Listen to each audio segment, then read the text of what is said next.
their Air Force, every plane. We've wiped out most of their missiles. You see, the missiles aren't coming much anymore. We've also hit their manufacturing areas where they make the missiles very hard. Their drone capacity is way down. And we've hurt them where it hurts. Including about every form of leadership you can have, we've wiped out. You still expect up to 6 weeks total? I don't know. I don't know. I never reject that, whatever it takes. But the military is almost non-existent, if you look. We could hit the military itself very hard, but maybe we will, maybe we won't. We haven't made that determination. What do you think about gas prices? Gas prices right now? Are you worried about gas prices right now? No. This is a short excursion into something that should have been done for 47 years. 47 years it's taken to do this, and no president had the guts to do it. And you're worried you're going to end up coming back to Dover for more of these such dignified transfers?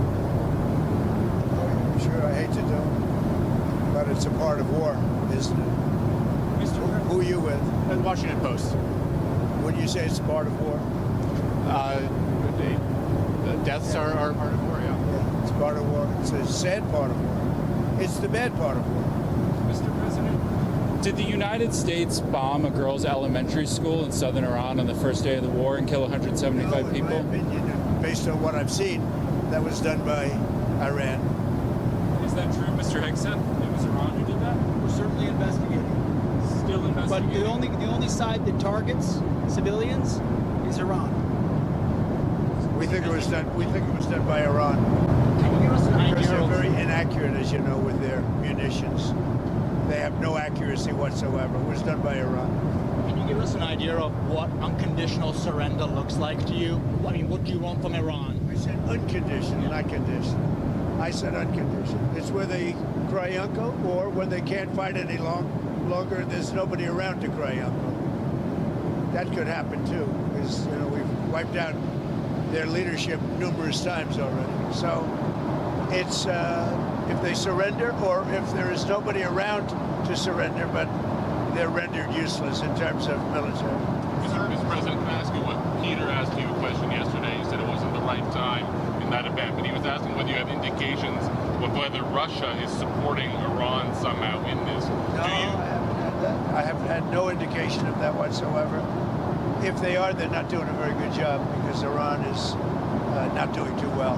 What about the Strait of Hormuz? There's no traffic really going through it. Well, right that's the ship's choices, but we haven't cleaned out. We've wiped out their navy. Their navy is now at the bottom of the sea, so that's the choice. This is an excursion. We figured oil prices would go up, which they will. They'll also come down. They'll come down very fast, and we will have gotten rid of a major cancer on the face of the earth. We will have taken out a cancer. Don't forget October 7th. Don't forget all of the things that have happened over the years, all caused by these people. So what we're doing is a great thing, not only for our country and not only for Israel, not only for the Middle East, but for the world. Secretary Bessent announced some moves to temporarily allow certain Russian oil sales to India. Are you considering any other moves, including the SPR? Well, if there were some, I would do it just to take a little of the pressure off. But I think that the oil pressure, but there's a lot of oil. We've got a lot of oil. Our country has a tremendous amount, and there's a lot of oil out there. That'll get healed very quickly. Would you consider using the SPR or tapping into the SPR at some point? Strategic reserve? Yeah. Well, I'm the one that built them up. Biden used them so that he could get some extra votes in the election. It turned out it wasn't even him that ran, it was Kamala. And she obviously didn't get any extra votes because we won in an absolute landslide. So he should have used it for that. He used it to I filled it up, and he brought it down to the lowest level it's ever been. We will start at the appropriate time, which is basically a gut instinct. We will start filling up these strategic reserves. What are the circumstances where you'd send in ground troops? How are you thinking about that? I don't even want to talk about it now. I mean, that's, I don't think it's an appropriate question. I'm not going to answer it. Could there be? Possibly, for very good reason. Have to be very good reason. And I would say if we ever did that, they would be so decimated that they wouldn't be able to fight at the ground level. Are you thinking about the oil facility there? There's an oil facility kind of on the coast of Iran that could be secured by ground troops. There's been some speculation that could be a target. I don't know what the speculation is, but I certainly wouldn't be able to tell you that. I'd be in trouble with myself if I told you that.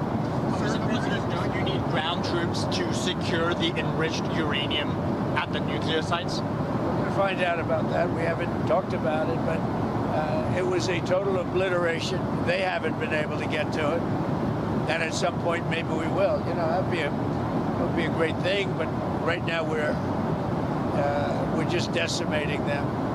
But we haven't gone after it. But you know, something we could do later on. We wouldn't do it now. Maybe we'd do it later. You said you want to be involved in the selection of the next leader of Iran. Can you talk to me? Well, because I don't want to just come back every 10 years, and mostly you'll have presidents, that won't do that because they don't get it. But we don't want to come back every 5 years or every 10 years and do this. So we want to pick a president that's not going to be leading their country into a war. Do you have any questions for Pete or Steve? Come on up.